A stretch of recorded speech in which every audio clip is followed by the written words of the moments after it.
అనకాపల్లి జిల్లాలో మునిగపాక మండలంలో జరిగిన వరుస దొంగతనాల కేసును పోలీసులు ఛేదించారు. ముగ్గురు మోస్ట్ వాంటెడ్ అంతర్ జిల్లా దొంగలను అరెస్టు చేశారు. జాతీయ రహదారి 16 లక్ష్మీపురం బస్టాప్ వద్ద వాహన తనిఖీల్లో నిందితులను చాకచక్యంగా అదుపులోకి తీసుకున్నారు. వీరి వద్ద నుండి 60 లక్షల విలువైన 450 గ్రాముల బంగారం, పావు కిలో వెండిని స్వాధీనం చేసుకున్నట్లు జిల్లా ఎస్పీ తుహిన్ సిన్హా వెల్లడించారు.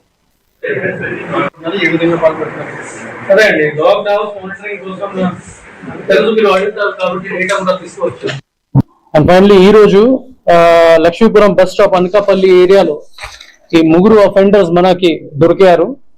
And they have been involved in all these recent offences plus other offences.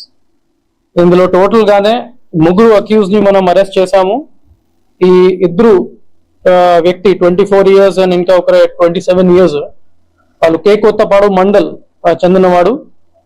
ఇంకా అక్యూజ్ నెంబర్ 2 వాళ్ళ వినయ్ కుమార్ అక్కయ్యపాలెం విశాఖపట్నం సిటీ నుంచి ఉన్నారు. వాళ్ళ మీద ప్రీవియస్ కేసెస్ కూడా చాలా ఉన్నాయి, especially Anakapalli district and Visakhapatnam సిటీలోనే. అండ్ రీసెంట్ అఫెన్సెస్ లో ఆల్మోస్ట్ ఈ కన్ఫెషన్ మీద 9 కేసెస్ మనం డిటెక్ట్ చేయడం జరిగింది. యలమంచిలి టౌన్ పోలీస్ స్టేషన్ ఒకటి, Yelamanchili rural police station, Rambilli 2, Sabbavaram police station ఒకటి, Anakapalli rural, S Kota police station Vizianagaram district and Guntur district Nadendla police station limits.